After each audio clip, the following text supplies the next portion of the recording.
Everyone wants to be successful in life. What are the signs of success? Just having a lot of money? The sign of success is overwhelming joy, confidence, compassion, generosity, and a smile that none can snatch away.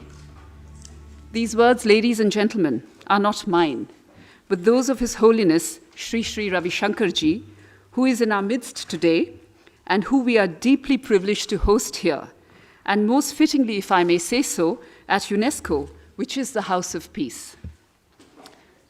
His Holiness requires no introduction. His life is his message. Suffice to say that he teaches us life's lessons simply, succinctly, and easily.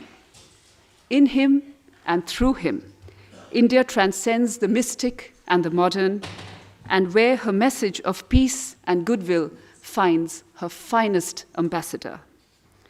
Beyond this, I will speak no further. As they say, when great gurus speak, we must listen. UNESCO's purpose is to contribute to peace by promoting collaboration among the nations through education, science, and culture, in order to further universal respect for justice, for the rule of law, and for the human rights and fundamental freedoms for the peoples of the world, without distinction of race, sex, language, or religion. Respect of cultural diversity and promotion of universal value is the foundation of the work that UNESCO does for peace, which is inspired in part by the teaching and life of Mahatma Gandhi, who so famously said, if we wanted to reach real peace in this world, we should start educating children. Your Holiness, it is fitting that you speak at UNESCO during this year, as we celebrating the 70th anniversary. As we are seated around this great round table, we are encouraged to share our thoughts amongst ourselves in a friendly manner. Allow me, Your Holiness, to welcome you here in the House of Peace. Thank you for your attention. Your Holiness, it is a pleasure to welcome you here.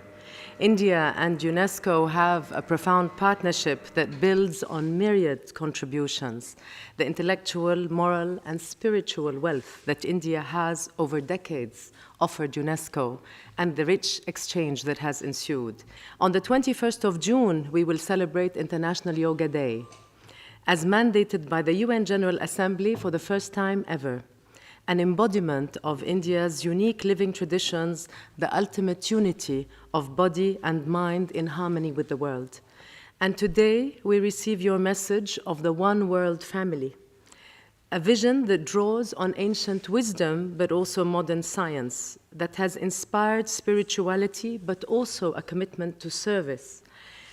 The powerful call for both personal and social transformation, for the full realization of human aspiration and human potential, for relief in the wake of natural and man-made disasters that target the most vulnerable in our societies.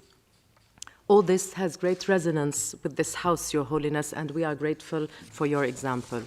We have much to learn from you, Your Holiness, and so, Mr. Your Holiness, Sri Sri Ravi Shankar, the floor is yours now.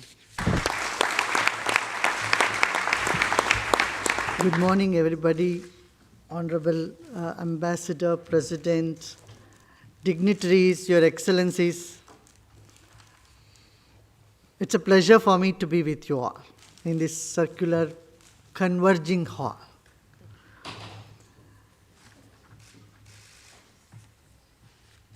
I feel three things are important in education, in life. That is education, education, and education.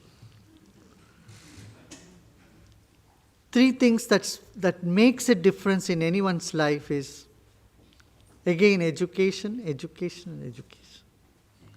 Now here, education should not be confused for collecting information. Education, to me, is building personalities, developing holistic personality. We live live in a diverse world. If the nature of God wanted the world to be non-diverse, He would have made it like, one thing. Here's this universe, this world has so many varieties. It's a bouquet of flowers. They're not one type of fish, they're not one type of flowers, they're not one type of fruits or vegetables. The fauna, flora of this beautiful universe we live in gives us the message that we live in a multiverse, in a planet where there are differences. And differences make life beautiful.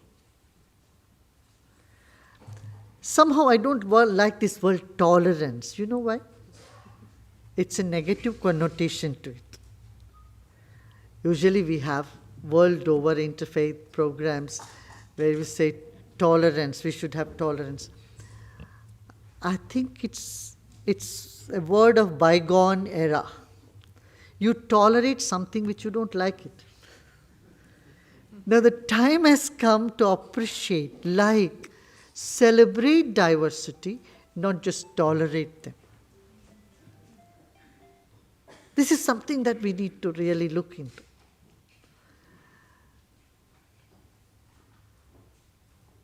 A universe with so many varieties, we need to learn to live with it, appreciate it, and enjoy it and celebrate it, turn it into a celebration.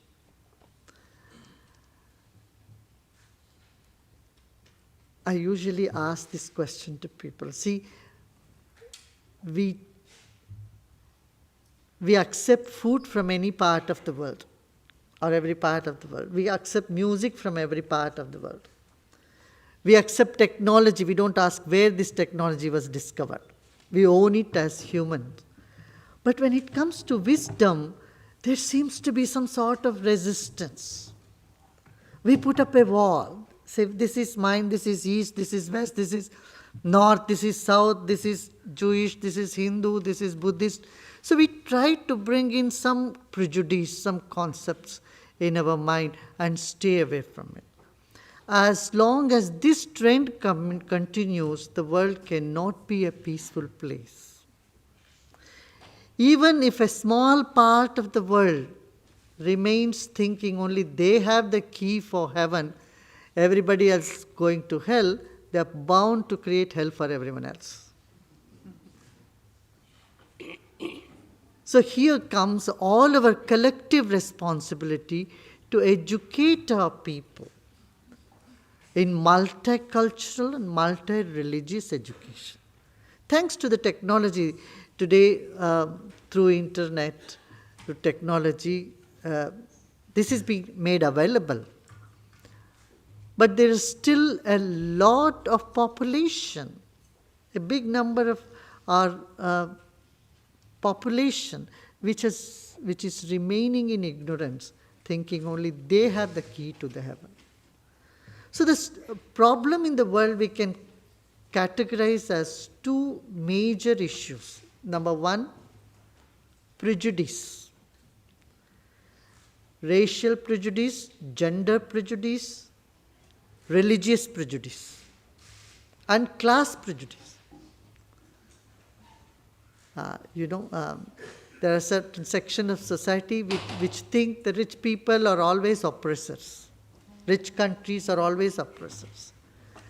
And there is gender prejudice. Similarly, religious prejudice. These prejudices have to be done away with. Then only I would say that we have reached a level of education and we are well cultured, a civilized people. Having said that, the other aspect of human life is, in such a busy society, busy world, we have a lot to do. We have too much to do, in fact. And too little time and no energy. And this is the definition of stress. I would say formula of stress is too much to do, too little time, and no energy. Now you can't extend the time. It's only 24 hours for everybody. Whether it's a clerk or a prime minister, it's only 24 hours. Now, it looks almost impossible to reduce the need of, or your needs or whatever you need to do. You are left with only one option to increase our energy level. So you need to increase the energy level. For that, there has been techniques in different parts of the world from ancient times, which was more or less a highly guarded secret, which were given to royalties, the princes, and people of high caliber who would benefit from that and who would in turn, be able to deliver quite a lot. So, but these years we thought these techniques of meditation or breathing should be open to commoners. It should be available to everyone. See, neither at school nor at home anyone teaches us how to get rid of stress when we are stressed. No one teaches us how to handle our emotions. It's normal, it's natural to get upset. But to carry that emotion all through the day, all through the week, sometimes all through the month, is not an intelligent thing to do. It's like your garment got dirty and you don't know how to get out of it. So you are carrying it all throughout. So we need to teach them techniques to relieve stresses. This I would call as a mental hygiene. We teach dental hygiene to our kids, but we have not taught them mental hygiene. How not to carry hatred against anybody. Mahatma Gandhi used to have 11 vows that he used to give to people in his ashram. And one of those vows is to have a control over your anger and to be compassionate. Non-violence, Importance of non-violence in life. This need to be stressed. Don't you think so? Huh?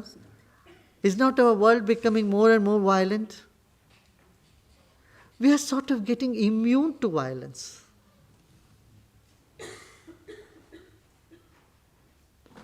When I would like to say, when I was growing up, if any student in the class gets upset or throws a tantrum, everyone would look down upon, what's wrong with this guy or with this girl? There's something wrong with them because they have lost the balance. So losing the balance of mind or equanimity of mind, we were put to shame. Today, pride got itself attached with aggression, not with non-violence, not with peace. We need to do this change in role model for people of attaching the pride with compassion, non-violence, rather than with aggression and violence. I would say media has also played a role in it. Again, games, video games. When kids start playing games, video games, and they keep shooting, and that's one of the main thing that they play in video games, I was told. But when you look at that, in the mindset, you become sort of immune to shooting or violence. So it's no longer a crime or a sensitive thing, but it is a game. Today even sports are fought like wars, and wars are played like games. Here again we need peace education. As I said, one thing we need to educate ourselves how to handle our own emotions, our own negative emotions. Now, emotions being so intangible, abstract, You need a way, a methodology, or a technique to handle it. One of the grandmother's technique all over the world used to be, if you are upset, go to a corner and count 10. Today, even count 10 doesn't work, even 100 won't work. You can start counting, and they will count it on the computer, on the calculator, don't need to even say. So, having said that, are there any methods, are there any techniques that can help to control the emotions, transform the negative emotion into positive? I would say yes. Breath has that secret. If you have observed the theatrical groups, they teach you to breathe first in order to express certain emotions. If you have to express anger, you have to breathe a little faster. Otherwise, you can't express that emotion. Similarly, if you have to express a sense of pleasure or joy, they tell you to take it long, slow, long, deep breaths. So, breath is connected with our emotions, with the thought patterns. And believe me, we have not taught anything about our breath for our kids all over the world. We know nothing about our breath. The first thing we do coming into this planet is we take a deep breath in. The last thing we'll be doing is we'll be breathing out, and that's it. So throughout the life, we keep breathing, and we know very little about our breath. Here, breath is half tangible, half concrete. That is, it's a link between emotions on one hand and the sensation that physically we feel in the body on the other hand. So learning a little bit about breath, a person is able to feel stability in emotions and are able to switch over the negative emotions that everyone comes across. Third thing is, it also helps you to relieve stresses, different type of stress. So stress is one cause of tension in the society, which makes our communication break down, which affects our perception and our expression. Our social dealings can be broadly classified as just two things that you do: how you perceive and how you express yourself. Now, both our perception and expression changes when our stress level changes in the system. Now, there have been many number of researches about benefits of meditation. As I say, there are four sources of energy. First is food, proper food. In ancient India, even in few years back, say about few decades ago, people used to say, if someone is behaving funny, what did you feed him? What did you eat? Instead of asking, why are you behaving like this, they say, what did you eat? So, this is true in some way, food, attending to the food is the first source of energy. Second, sleep. Any sane person, if you don't let him sleep for 2 days, he won't be normal. His behavior, his or her behavior, there'll be drastic change. So sleep, proper rest. Third is breath, is the third source of energy. Few minutes of breathing or yoga can energize body and mind and uplift the spirit. And the fourth is happy mind. Few moments of happy and comfortable, a mind which is much more calmer, collective. So few minutes of meditation. These are four sources of energy, of which first two are, of course, people know to some extent, though they may not have paid much attention. The second two needs to be known, needs to be told to people, should be part of the education system. Now, there is one more aspect that we all have to pay our attention. In the world, when it comes to interfaith, inter-religious dialogues, intercultural dialogue, I would say there are 10 major religions in the world. Major, we can count them as major religions, but there are many, 600 and odd branches or other religions. If every child knows a little bit about all these other 10 religions and they grow up saying all this is part of one divinity, don't you think the world would be such a better place? Huh? It's not through elimination that we can make a better world. It's through assimilation we can make the world a better place. I heard a nice story from a Catholic priest.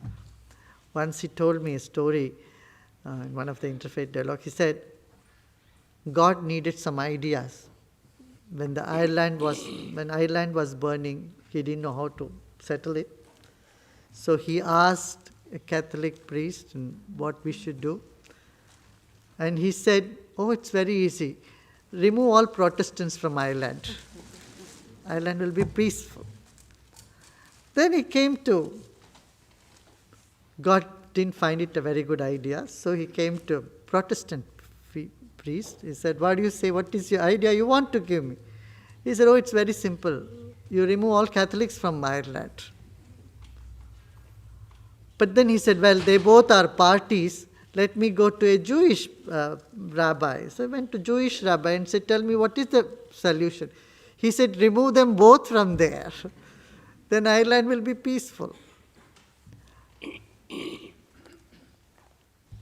God became very upset. He said, what is that we should do now? Of course, he put good thoughts and technology in the minds of people, a scientific temperament, and to come together. So, the process of elimination should stop. Whatever is belief system that is prevalent in the world, but for if it is a superstitious thing which is harmful for society, cultures have got their own beauty, their uniqueness, and we need to celebrate multicultural, multi-religious events more and more.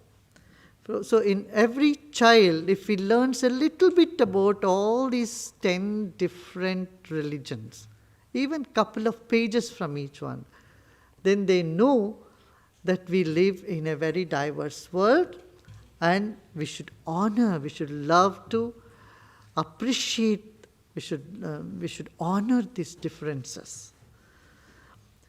And they grow up with this tendency. I think we can put an end to terrorism, which is taking over the world today. Don't you think so? Huh? So this has been my dream from long time, that I would like the UNESCO to take up this one subject of multi-religious education to the whole population of the world. So every kid learns a little bit about all the traditions in the world and appreciates them, loves them, celebrates them. Similarly, multicultural festival. In India we have this ancient saying, Vasudhaiva Kutumbakam, the world is one family. When you are well educated, when your heart is larger, the world becomes your family. Technology has shrunk this globe into a village. Distances are no longer a matter of concern.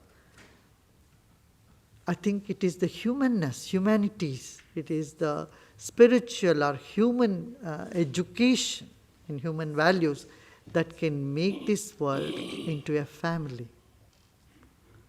With these few words, if you have some questions, I'll open the floor.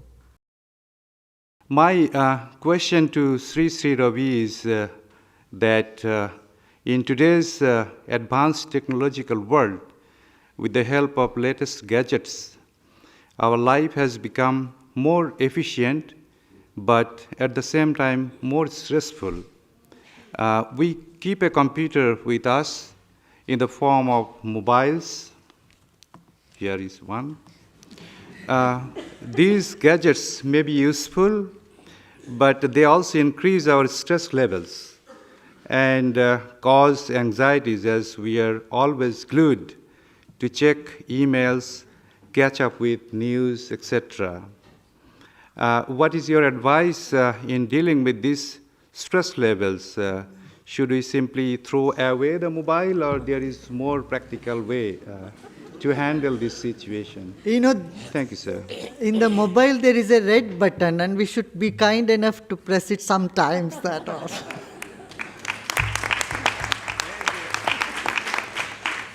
Technology is no impediment at all. And it is whether we make it an impediment or use it for our comfort.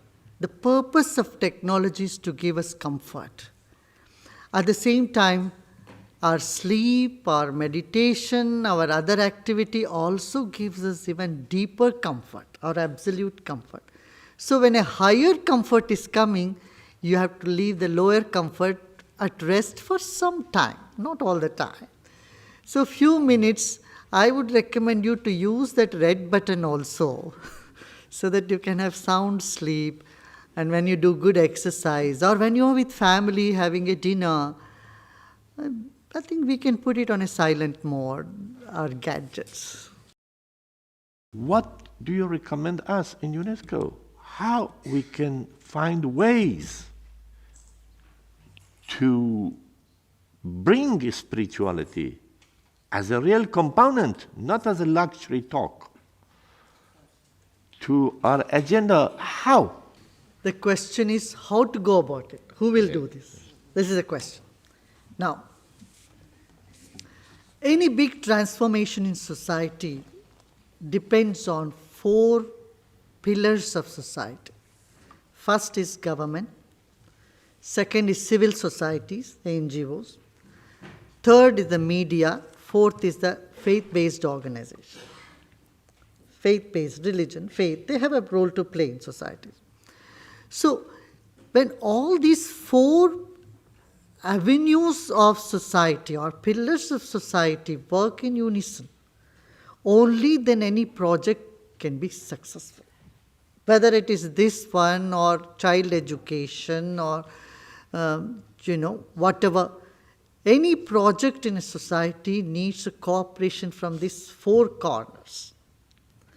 Now, UNESCO can play a very, very important role in influencing all these 4 aspects of the society. The faith-based organization, it can influence the government, it can produce a system and tell all the governments, okay, every government should make this part of their curriculum, that multicultural, multi-faith education should be given to children. I would say even if every country invests 1% or 0.5% of their defense budget in peace education, this world would be a better place to live.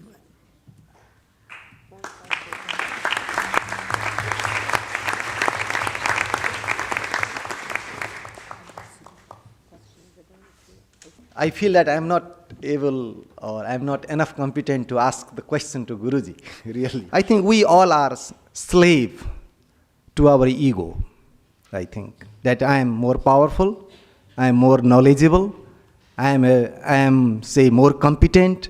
So the feeling of this ego leads us to dominate others.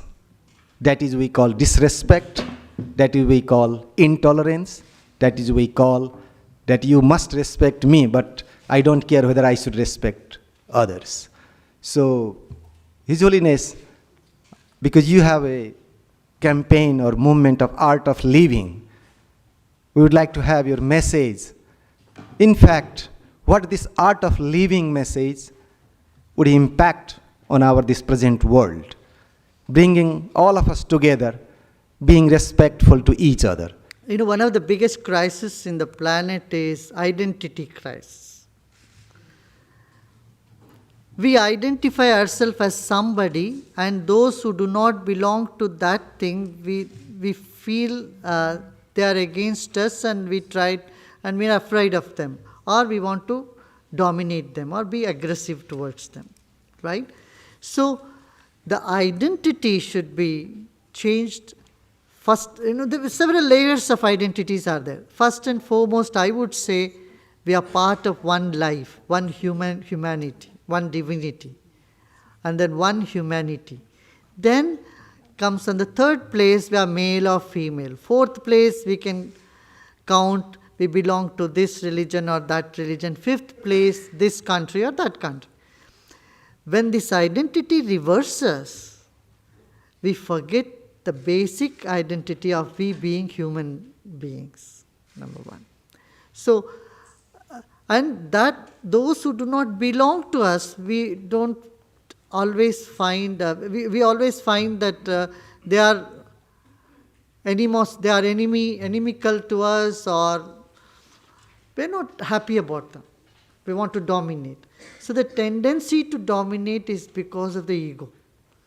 And the antidote for this is sense of belongingness. When you have sense of belongingness with everybody, as you said, you feel at home because I am from Southeast Asia. For me, wherever I go, I feel totally at home. Not once I felt I'm in a foreign land, anywhere in the planet. I've traveled from North Pole to South Pole, everywhere I felt absolutely at home. This is what we can cultivate within us, that we see from a broader perspective, context to life, commitment to life, and compassion to life. The 3 C's, if we can remember. See life from a bigger context. What is ego? You think you have achieved something? And what we are? Well, who are you? You are nothing. You are not even a speck of that particle in this creation. Billions of years have passed, and billions will come in the future, and we are nowhere. So when we give a bigger context to our life, the ego simply starts dissolving, or it just smiles. It's not an angry ego, but a smiling ego. And second is commitment. When life has a commitment, it flows a commitment to values, commitment to compassion, commitment to non-violence. Then life flows in a proper direction. Third is compassion, which is a natural thing. We all have compassion. In fact, if you see, I would say there's not one person who doesn't have compassion on the planet, only it is not expressed, it's covered all. It needs uncovering. I'm very glad that we can speak here about spirituality, because we need it in this hard time, mainly in our region and my country, who is facing a very hard hegemony of violence and takfirism movements and jihadist people coming from everywhere to impact the destiny of my country. I'm glad to have you between us. I'm thanking Her Excellency to giving us this opportunity, and I would like to ask you, what do you think about this takfirist movement and extreme violence in the world, mainly what's happening in our country, Syria? Thank you very much. As I said, this is the crisis of identity. People feel their identities are threatened, number one.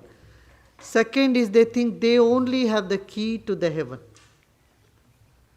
They think others are all wrong. I would like to share one experience of mine when I went to Pakistan. I gave a talk at the University of Lahore in Pakistan. Then a youth stood up and said, we believe in one God, but in India you believe in so many gods. And so he said, how come you believe in so many gods and we don't agree on that? Then I told him, we also believe in one God, but with many costumes. So we don't have many gods, but one God only. God is only one.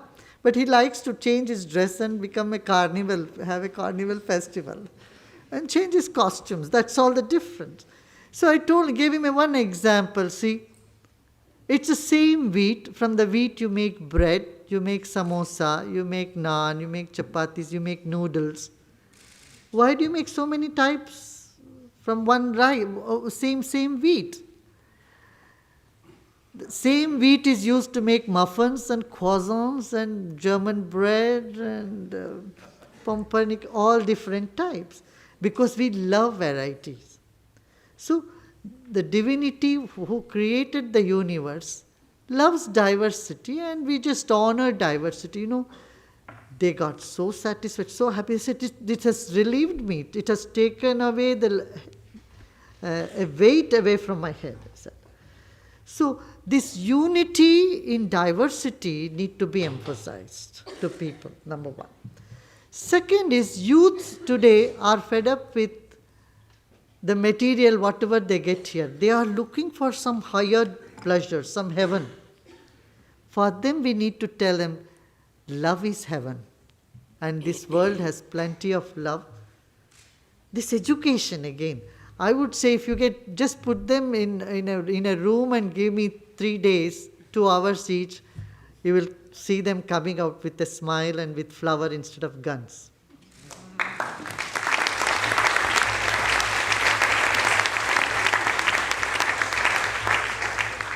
The ambassadors of Cambodia and Afghanistan in that order, and then we'll come to the others. Cambodia. Thank you very much, Ambassador. In fact, I did not ask for the floor, probably, Ambassador of Iran, but as you have mentioned the name of Cambodia, so take this opportunity to thank you very much for bringing holiness to this room.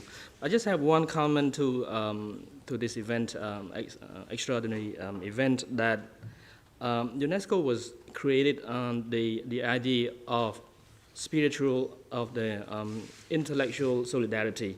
And I think it was recently stressed again by the Secretary General of the Francophonie to UNESCO under this whole.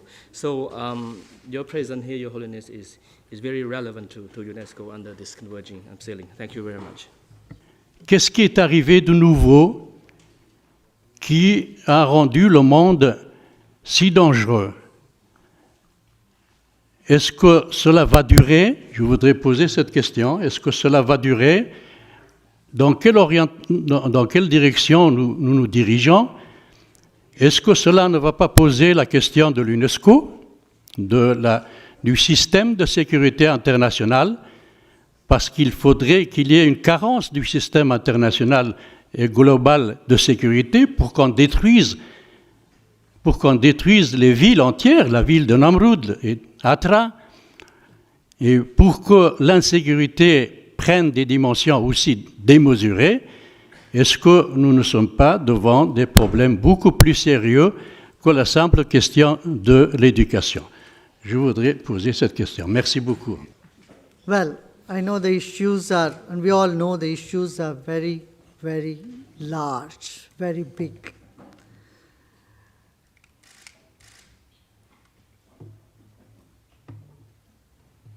As you rightly said, there is not any specific reason for many times a conflict, because there is conflict between the religion, within the country, all type of conflicts are there.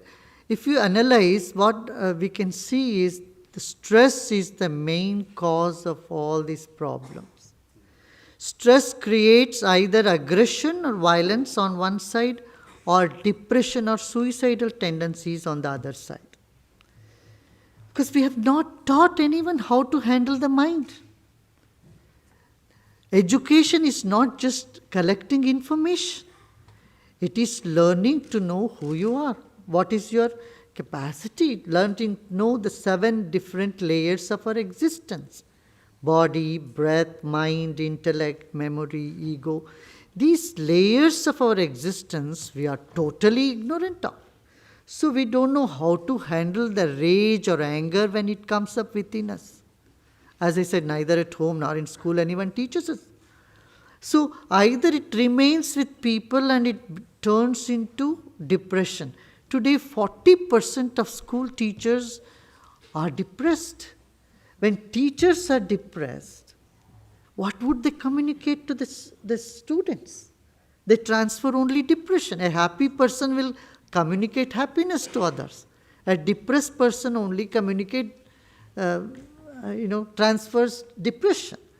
So either they are depressed or they become aggressive in their behavior. So we need to teach our kids non-aggression, how to be non-violent communication, how to broaden one's vision and have patience. This is where the spirituality comes. Spirituality, I feel, is different from religion. See, there was only one Buddha, there are 32 sects of Buddhism. There was only one Jesus, there are 72 sects of Christianity. Only one Prophet Muhammad, and there are 5 different sects of Islam are there. So, and Hinduism, it's countless. You can't even count. So many sects are there. So, leaving aside, we will not touch religion at all. We just give them little information, educate them, but tell them, now, let us honestly see, who are you? What is inside of you? What happens to you? When a compliment is given to you, have you noticed something in you is expanding? And when you are given a derogatory remark, when you have to face an insult, what happens? Something in you shrinks. Are you aware of this? Something in you expands and shrinking? Just experience this through breath. Become calmer and collect yourself. Be centered.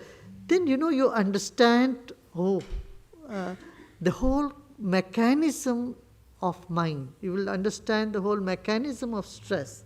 And this is what we in Art of Living is promoting. It's non-denominational. People from all different religious backgrounds, they take to it, they find the inner peace. Because peace of mind is connected with the stress. And once the stress level is reduced, then you're peaceful, number one. Second is, if you see in a classroom, there are 50 kids, and you ask any kid, any child, how many friends you have in your classroom, they will count on fingers, 3, 4, 5. I have a question for them. If you can't be friendly with 50 kids in your classroom, when you come out of this school, how are you going to live with 7 billion people? We have not taught them how to be friendly. So we have designed a program called Art Excel, All-Round Training in Excellence, in which we give them 7 golden rules. The first one, we tell them, make one new friend every day. So if every child learns to make one new friend every day, in a school of 5,000 kids or 2,000 kids, they become friendly with everybody in 2-3 years of time that they spend there. See, 10, 12 years a kid spends in the school, and he comes out with only a bunch of friends with whom he fights again. So how to be friendly, that we have not taught. Number one. Second is allowing them to have acts of kindness, random acts of kindness. This is very important. This is very important to me. When we were children, we grew up with the stories of Mahatma Gandhi, how we used to care for others, how we had to embrace others. This is something that we need to teach. These are what I would call as the real spiritual knowledge. And if someone insults you, how do you take the insult? How to take criticism and how to give constructive criticism. These personality strengths are developing the personality. This is missing in our curriculum. This one we need to teach people. And I think unless until we develop an integrated personality in human beings, that they can do anything with care and concern, with a vision, with a goal in life, then we are not going to solve these issues. Yeah. First of all, I would like to extend, on behalf of the delegation of Mauritius, I would like to express our heartfelt thanks to India, to the delegation of India, for having brought to us His Holiness Sri Sri Ravi Shankar. I don't know, but myself personally, I feel privileged and honored to have such a great personality in front of me. Therefore, once more, thank you very much. To begin with, if you can do meditation with a CD, the recorded guided meditation, or if you just take 12 to 16 hours of time spread over 3, 4, 5 days or whatever time, 12 hours spread over 4 days or 6 days, 2 hours each day, you can learn many, many techniques which would help you to handle your own mind, handle your own emotions, handle your awareness, and handle your stress level. And it can help you to keep a smile in all tough times as well, and be very intuitive. So benefits are many. I'm not going to talk more about it. You might have heard about the American Medical Journal, which said if you meditate for 8 weeks, that's 2 months, the structure of the brain changes. The gray matter in the brain increases. So today science has authenticated what has been believed and practiced for a long, long, long time. So with these words, I thank you all. Thank you, Chairman, and the ambassadors and all dignitaries for having me here.